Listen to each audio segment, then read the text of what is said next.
नमस्कार मंडळी, मी वैद्य राजश्री कुलकर्णी आयुष्य आयुर्वेदिया हॉस्पिटल आणि रिसर्च सेंटर तर्फे आपल्या सर्वांचं स्वागत करते। सगळीकडे छान पावसाला सुरुवात झालीये, सगळी सृष्टी टवटवीत झालीये आणि हा पाऊस बघून आपणही छान प्रफुल्लित होऊन बाहेर फिरायला निघतो, पावसाचा आनंद घ्यायला निघतो, पावसाळी पर्यटन करायला निघतो। या सगळ्यामध्ये बरेचदा आपण पावसात भिजतो, आपले केस खूप वेळापर्यंत ओले राहतात आणि मग घरी आल्यानंतर मात्र आपल्याला आपण का बरं पावसाळी पर्यटनाला गेलो असं वाटायला लागतं।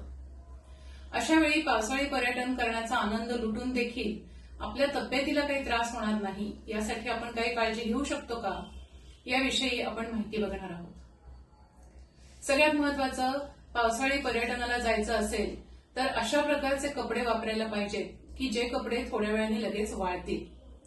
घट्ट जीन्सची पॅन्ट किंवा कॉटनचे जाड असे कपडे असे जर वापरले आणि आपण पावसात भिजलो तर ते कपडे लवकर सुकत नाहीत, त्यामुळे त्या गार पाण्याचा आणि त्या गारठ्याचा संबंध आपल्या त्वचेशी दीर्घकाळपर्यंत येत राहतो।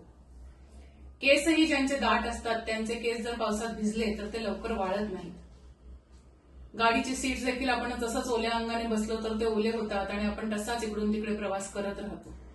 अशा वेळेला काही छोट्या छोट्या टिप्स आहेत ज्या आपण पाळल्या तर आपण ह्या सगळ्याचा आनंदही घेऊ शकतो आणि हेल्दी देखील राहू शकतो। जसं आता सांगितलं तसं सिंथेटिक कपडे जर आपण वापरले तर थोडा वेळ आपण पावसात भिजलो आणि नंतर पुन्हा पाऊस थांबला की ते कपडे लगेच वाळतात। आपण जेव्हा सोबत काही वस्तू नेतो प्रवासात त्यावेळेला कॉटनचा पंचा किंवा टॉवेल आपल्याबरोबर घ्यायला विसरू नका, जेणेकरून केस आपल्याला लगेच सुकवता येतील। घरी आल्यानंतर सुंठ किंवा आलं आणि गवती चहा असं टाकलेला छान गरम गरम चहा प्या, जेणेकरून आपल्या शरीरातला थंडावा आहे तो दूर व्हायला आपल्याला मदत होईल। संध्याकाळच्या जेवणामध्ये गरम सूप किंवा चिंचेचं सार अशा गोष्टी नक्की घ्या ज्या आंबट रसाच्या असतात आणि ज्या शरीरातला वात कमी करायला मदत करतात।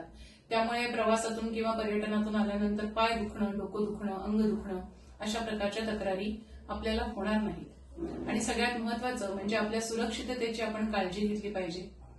चिखल, पाणी याच्यावरून पाय घसरून पडणं यासारखे छोटे मोठे अपघात होण्याची शक्यता असते, ते होऊ नयेत म्हणून पायामध्ये अशा प्रकारची पादत्राणं वापरली पाहिजेत जी या चिखलावरून पाण्यावरून स्लिप होणार नाही। अशी छोटी छोटी दक्षता जर आपण बाळगली तर या पावसाळ्याचा आनंद आपण नक्की लुटू शकतो। धन्यवाद।